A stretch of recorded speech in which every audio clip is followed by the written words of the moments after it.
तो हमने पिछले वीडियो में देखा था सिंधु घाटी सभ्यता। हमारे यूपी ट्रिपल एस पेट के हिस्ट्री के क्रम में अगला है हमारा वैदिक और महाजनपद काल। तो वैदिक और महाजनपद काल के हम इसमें 60-70 क्वेश्चन को अच्छे से प्रैक्टिस कर लेंगे। तो आई थिंक इसके आउट ऑफ बाहर इसके बाहर कुछ जा ही नहीं सकता है, क्योंकि इसमें सब अच्छे लेवल के क्वेश्चन लिए गए हैं। पीसीएस में, यूपीएससी में जैसे क्वेश्चन लिए गए हैं, इसमें आपका सब कुछ कवर हो जाएगा। पेट में तो इसी में से आना ही आना है, डेफिनेटली आना है। यदि आप इस वीडियो को अच्छे से देख के जाते हैं तो आपका वैदिक काल से कोई क्वेश्चन रॉन्ग नहीं होगा। चलिए शुरू करते हैं। क्वेश्चन आंसर फॉर्मेट में है। पहला क्वेश्चन है, आर्य शब्द इंगित करता है। आर्य शब्द किसको इंगित करता है? ऑप्शन नंबर ए है निर्जीव समूह को, ऑप्शन नंबर बी है यायावरी जन को, ऑप्शन नंबर सी है भाषा समूह को, ऑप्शन नंबर डी है श्रेष्ठ वंश को। तो बताइए आर्य समूह जो है किसको किसको इंगित करता है? तो आर्य समूह जो है वो श्रेष्ठ वंश को इंगित करता है। किसको इंगित करता है? श्रेष्ठ वंश को।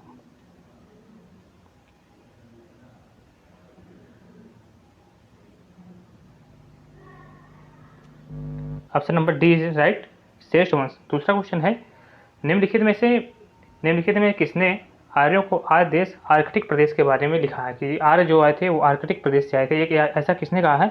ऐसा शंकराचार्य ने कहा है, एनी बेसंट ने कहा, विवेकानंद ने कहा है, बालगंगाधर तिलक ने कहा है। प्रैक्टिस सेशन है, इसको आप देखिए और इसका आंसर बताइए। इसका आंसर हो जाएगा ऑप्शन नंबर डी, बाल गंगाधर तिलक। अगला क्वेश्चन है,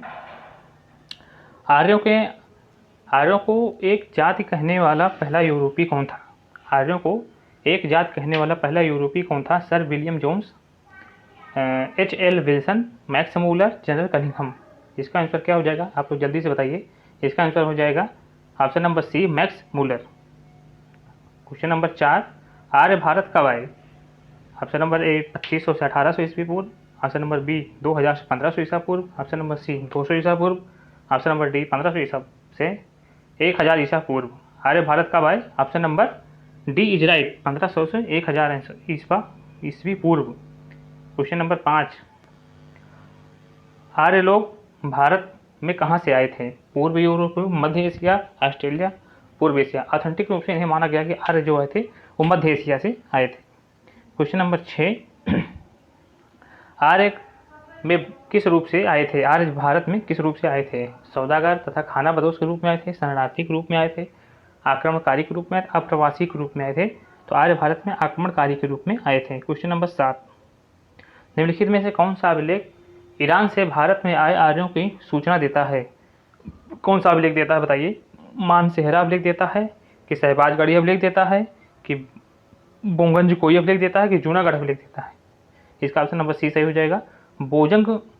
बोगंज कोई अभिलेख यह बताता है कि ईरान से भारत में आर्यों की आने की सूचना थी। आर्य कहाँ से आए थे? ईरान से आए थे। ऐसा किस अभिलेख में मिलता है? तो बोगंज कोई अभिलेख में ऐसा मिलता है। क्वेश्चन नंबर 8, देखिए SSC 2014 में प्रश्न पूछा गया था। क्वेश्चन नंबर 8, आर्यन जनजाति की प्राचीनतम बस्ती कहाँ है? उत्तर प्रदेश में है, बंगाल में है, सप्त सिंधु में, दिल्ली में है? इसका आर्यन जनजाति की प्राचीनतम बस्ती सप्त सिंधु में है। क्वेश्चन नंबर 9, निम्नलिखित में से कौन सा इंडो आर्यन का निवास स्थल है? मध्य एशिया का दक्षिणी रूप, ऑस्ट्रेलिया, मध्य अफ्रीका। अभी हमने बताया कौन सा है? मध्य एशिया है और दक्षिणी रूस भी है। क्वेश्चन नंबर 10, क्लासिकी संस्कृत में आर्य शब्द का अर्थ क्या है? क्लासिकी संस्कृति में आर्य शब्द का अर्थ क्या है? ईश्वर में विश्वासी, एक वंशानुगत व्यक्ति, किसी विशेष धर्म में विश्वास रखने वाला, एक उत्तम व्यक्ति। कौन सा ऑप्शन सही हो जाएगा? जल्दी बताइए। इसमें ऑप्शन नंबर डी सही हो जाएगा, एक उत्तम व्यक्ति। आर्य का मतलब होता है एक उत्तम व्यक्ति। ये देखिए, जैसे सुमेलित का भी क्वेश्चन आ जाते हैं, वैदिक काल में महाजनपद काल के जैसे 100 क्वेश्चन हम करवाने जा रहे हैं। ये सुमेलित क्यों आ जाते हैं? आर्य कहाँ से आए थे? ये जैसे बाल गंगाधर तिलक ने कहाँ से बताया था कि बाल गंगाधर तिलक ने बताया आर्कटिक प्रदेश से आए थे, तो हम मिलाएंगे। बाल गंगाधर तिलक कहाँ से मिल गए? आर्कटिक प्रदेश से मिल गए। सर विलियम जोन्स ने कहाँ से बताया था? स्वामीनाथन दयाल सरस्वती के अनुसार कहाँ से आए थे? पी गाइल्स के अनुसार कहाँ से आए थे? तो इसको आपको मिला के बताना है। इसमें आपका 4 प्रश्न कवर हो जाएगा इस प्रश्न के माध्यम से, कि चारों लोग बता रहे हैं कहाँ से आए थे। तो चलिए जल्दी से मिलाते हैं। बाल गंगाधर तिलक, इसमें ऑप्शन नंबर कौन सा सही हो जाएगा? आप लोग जल्दी से मिला के बताइए कि कहाँ से आए थे। पहले का तो दूसरा हो जाएगा, तो पहले का दूसरा ए में है और ए में है ही, तो ऑप्शन नंबर ए सही हो जाएगा। देख लेते हैं। बाल गंगाधर तिलक के अनुसार आर्य कहाँ से आए थे? आर्कटिक प्रदेश से आए थे। और विलियम जोन्स के अनुसार आर्य कहाँ से आए थे? तो यूरोप से आए थे। दयानंद सरस्वती के अनुसार आर्य कहाँ से आए थे? तिब्बत से आए थे। और पी गाइल्स के अनुसार आर्य कहाँ से आए थे? हंगरी से आए थे। इसको आप याद कर लीजिएगा। तो इसको हम ऐसे मिलाएंगे। बाल गंगाधर तिलक के अनुसार आर्य कहाँ से आए? आर्कटिक प्रदेश से आए। विलियम जोन्स के अनुसार आर्य कहाँ से आए? यूरोप से आए। स्वामी दयानंद सरस्वती के अनुसार आर्य कहाँ से आए? तिब्बत से आए। और पी गाइल्स के अनुसार कहाँ से आए? आर्य हंगरी से आए। तो हो जाएगा 2, 1, 3 और 4। चलिए अगला क्वेश्चन देखते हैं।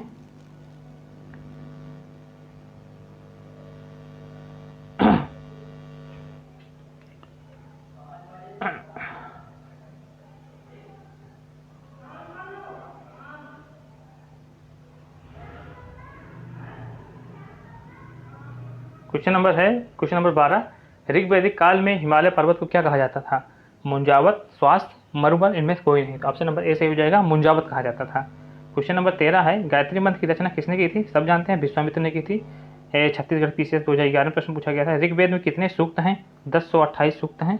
क्वेश्चन नंबर 15 देखिए, यूपी पीसीएस 2008 में यह क्वेश्चन आया था कि निम्नलिखित में से किस नदी को ऋग्वेद में मातेमा, देवी माता एवं नदीत्मा का संबोधित करके कहा गया है? सिंधु, सरस्वती, वितस्ता, यमुना। क्या होगा जल्दी बताइए? इसका आंसर नंबर बी, सरस्वती को कहा गया था।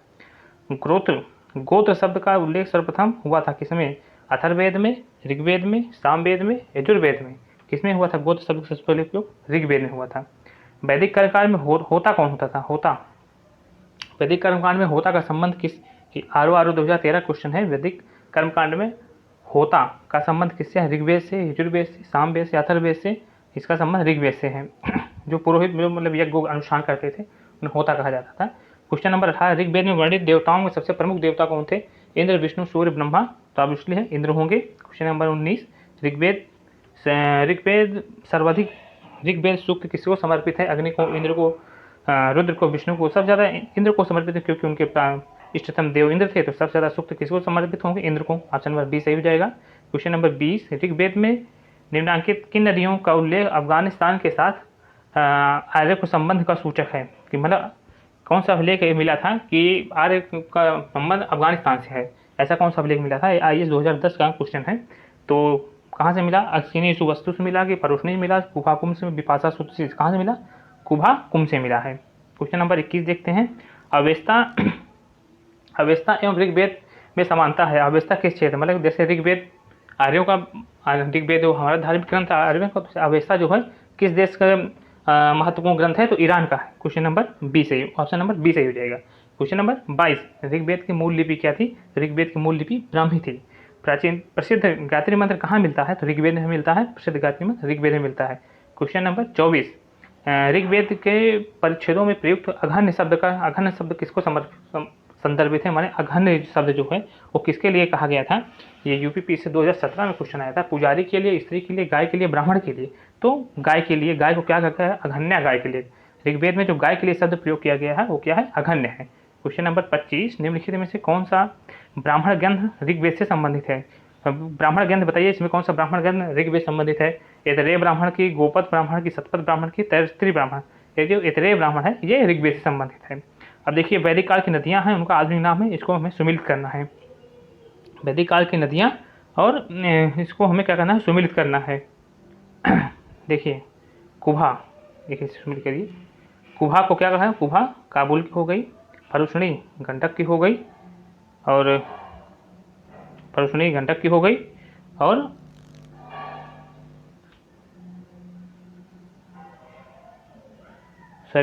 कुभा, काबुल, परुष्णी, रावी, सदानीरा, गंडक, सतुत्री, सतलज। तो क्या हो जाएगा? 2, 3, 1 और 4। तो ऑप्शन नंबर कौन सा सही हो जाएगा? 2, 3, 1, 4, 2, 3, 1, 4। ऑप्शन नंबर बी करेक्ट हो जाएगा। समझे? कुभा जो थी वो वैदिक नदी थी, उसका आधुनिक नाम क्या हो गया है? काबुल हो गया है। और परुष्णी का रावी, और सदानीरा का गंडक, और सुतुर्दी का सतलज हो गया है। Option number B right. उस जनजाति का नाम बताइए जो ऋग्वैदिक आर्यों के पंचजन से संबंधित नहीं है। यदु, पूर्व, तुर्वस, किक। ऑप्शन नंबर डी किक सही हो जाएगा। क्वेश्चन नंबर 28, राज्याभिषेक समारोह का विवरण निम्नलिखित निम्नलिखित में से किसमें किया गया है कि ऐसा कौन सा विवरण है जिसमें मिला है कि राज्याभिषेक हुआ था? केकेन उपनिषद, विष्णु पुराण, ऐतरेय ब्राह्मण, अथर्ववेद। तो ऐतरेय ब्राह्मण में हमें राज्याभिषेक होने का प्रमाण मिलता है। क्वेश्चन नंबर 29, ऋग्वैदिक राजा कोई प्रशासनिक तंत्र नहीं रखता था। ऋग्वैदिक राजा कोई प्रशासनिक तंत्र नहीं रखता था। राजा ऐसा नहीं चाहता था। ऋग्वैदिक अर्थव्यवस्था इसके उपयुक्त नहीं थी, या सामाजिक संरचना के अनुकूल नहीं था, राजपद अनुवांशिक नहीं था। तो ऋग्वैदिक अर्थव्यवस्था में इसके उपयुक्त नहीं थी कि कोई प्रशासनिक तंत्र रख सके। क्वेश्चन नंबर 30, ऋग्वेद में उल्लिखित 10 राजाओं का युद्ध किस नदी किनारे लड़ा गया था? ये परुष्णी, सरस्वती, विपाशा, अस्किनी। तो परुष्णी नदी के किनारे 10 राज युद्ध हुआ था जिसमें राजा सुदास जीत गए थे। यह हमें ऋग्वेद के 10वें मंडल में इसका उल्लेख मिलता है। ऑप्शन नंबर ए है परुष्णी। क्वेश्चन नंबर 31, निम्न कथनों पर हमें विचार करना है। पहला कथन यह कह रहा है कि सभा वृद्ध एवं अभिजात वर्गों की संस्था थी। दूसरा सेंटेंस ये कह रहा है कि समिति जनसाधारण की महत्वपूर्ण संस्था थी। तीसरा सेंटेंस कह रहा है विदत आर्यों की न्यूनतम संस्था थी। उपरोक्त में से कौन सा कथन सत्य है हमें बताना है। तो हमारे आई थिंक हमारे ख्याल से तीनों कथन सही हैं। सभा जो थी वृद्ध एवं अभिजात वर्गों की संस्था थी, समिति जनसाधारण की महत्वपूर्ण संस्था थी, और विदत आर्यों की न्यूनतम संस्था थी। तीनों कथन सही हैं। क्वेश्चन नंबर 32, आरंभिक वैदिक काल की वर्ण व्यवस्था किस पर आधारित थी? शिक्षा पर, जन पर, व्यवसाय पर, प्रतिभा पर। तो आरंभिक वर्ण वैदिक काल जो थी उनकी वर्ण व्यवस्था व्यवसाय पर आधारित थी।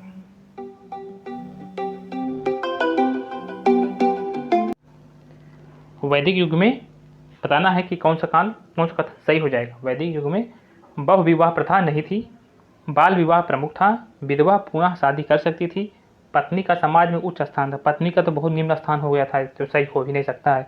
बहु विवाह प्रथा नहीं थी, बहु विवाह प्रथा नहीं थी, ये भी थी, बहु विवाह प्रथा तो थी ही।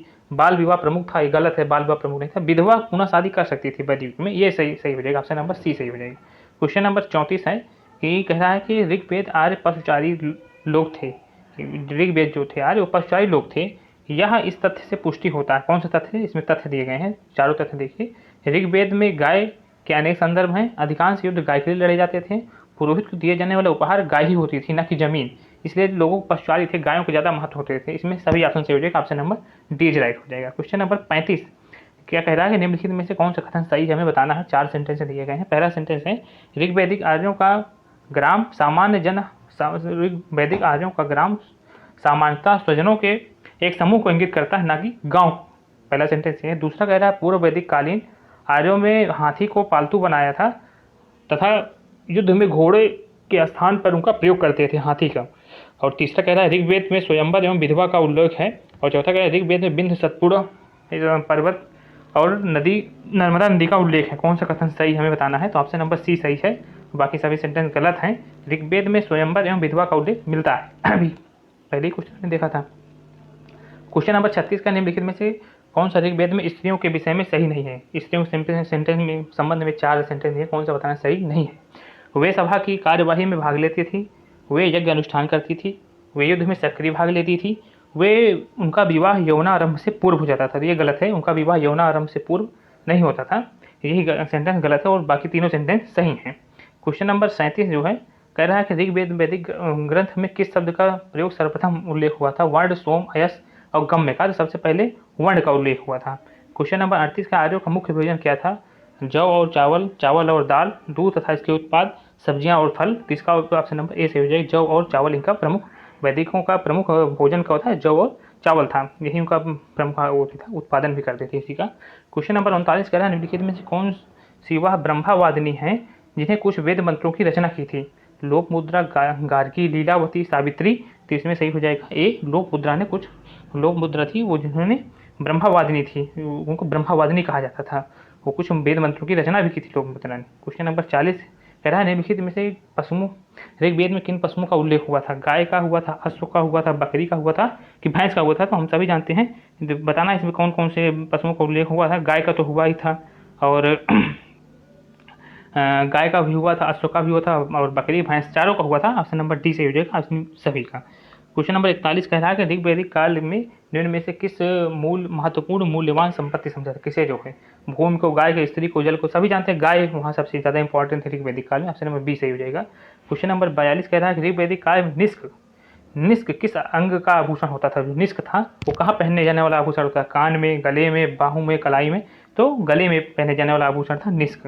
तनिष्क पढ़ते हैं ना, तनिष्क, तनिष्क जाएंगे तो गाल का हार देते हैं, तो निष्क जो था वो क्या था, गले का हार था, गला से संबंधित था आभूषण पहनने जाने वाला।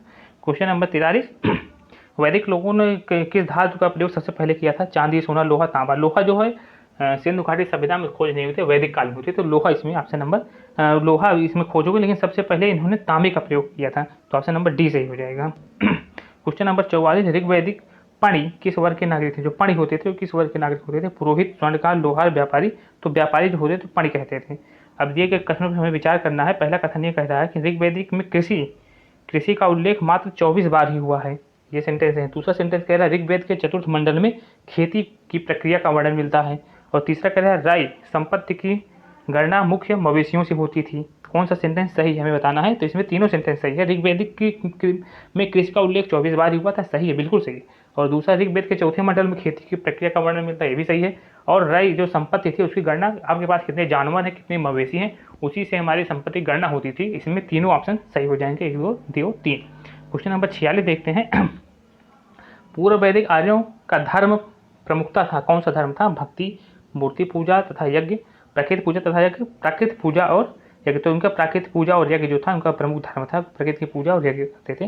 क्वेश्चन नंबर 47, वैदिक काल में निम्न में जनता में मुख्यतः किसमें विश्वास करती थी? मूर्ति पूजा में, एकेश्वरवाद में, देवी पूजा में, बलि एवं कर्मकांड में। तो बलि एवं कर्मकांड में ज़्यादा विश्वास करती थी। ऋग्वैदिक धर्म था बहुउद्देश्यवादी, एकेश्वरवादी, अद्वैतवादी, निमित्तवादी। तो बहुदेववादी था। ऋग्वैदिक जो धर्म था बहुदेववादी था। क्वेश्चन नंबर 49 जो है सुमेलित करना है हमें कि ये जो देवता हैं कौन से विभाग के थे। जैसे मारुत सभी जानते हैं आंधी तूफान के देवता हो गए, तो एक का दूसरा हो गया, तो एक का दूसरा किसमें है? इसमें है, इसमें है। और देखते हैं, और पूषण पशुओं के देवता थे। तो फिर और अश्विनी कौन थे? अश्विन थे वनस्पति के देवता थे, और सोम चिकित्सक के देवता थे। तो क्या हो जाएगा? 2, 1, 4, 3 हो जाएगा, ऑप्शन नंबर ए सही हो जाएगा। मारुत आंधी तूफान के देवता, पूषण पशुओं के देवता, अश्विन वनस्पति के देवता, और सोम चिकित्सक के देवता थे। ठीक, 2, 1, 4 और 3 हो जाएगा। क्वेश्चन नंबर 50 कह रहा है कि वैदिक देवता इंद्र के विषय में निम्न कथनों पर विचार कीजिए और बताना है कि कौन सा कथन सही है या गलत है। सही है पूछा, सही का बताना है कौन कौन से कथन गलत है। झंझावत के देवता थे इंद्र, जो थे झंझावत के देवता थे। पापियों को दंड देते थे, नैतिक व्यवस्था के संरक्षक थे, वर्षा के देवता थे। वर्षा का देवता तो बिल्कुल सही है, जिसमें 4 होगा वो तो सही होगा। तो एक और ए और बी अपने आप हट गया। अब बचा और 2 और 1 देख लेते हैं। झंझावत के देवता भी थे, वो पापियों को दंड देना काम इंद्र का नहीं था, दूसरा वाला गलत है। तो ऑप्शन नंबर डी से हो जाए 1 और 4। वैदिक संस्कृत काल का जो टाइम पीरियड क्या माना जाता है? वैदिक संस्कृत को 2 भागों में देते हैं, एक वैदिक काल, एक उत्तर वैदिक काल माना जाता है। तो जो वैदिक मूल था उसका 1000 से 600 ईसा पूर्व, फिर 1500 से 600, फिर 1000 से 600, 2 भाग में है। पहले 1500 से 600 ईसा पूर्व, फिर 600 से 1000 ईस्वी तक है। इसमें 1000 से 600 ईसा पूर्व तक हो जाएगा। ठीक, अगला देखते हैं क्वेश्चन नंबर 52। उत्तर वैदिक काल में अध्ययन के लिए गौरिक मृदांड महत्वपूर्ण साक्ष्य थे। उत्तर वैदिक काल में अतरंजी खेड़ा से 1300 ईस्वी में लोह के उपकरण मिले थे। कौन सा कथन सही है तो बताना है। तो इसमें ना तो 1 ना तो 2 सही है।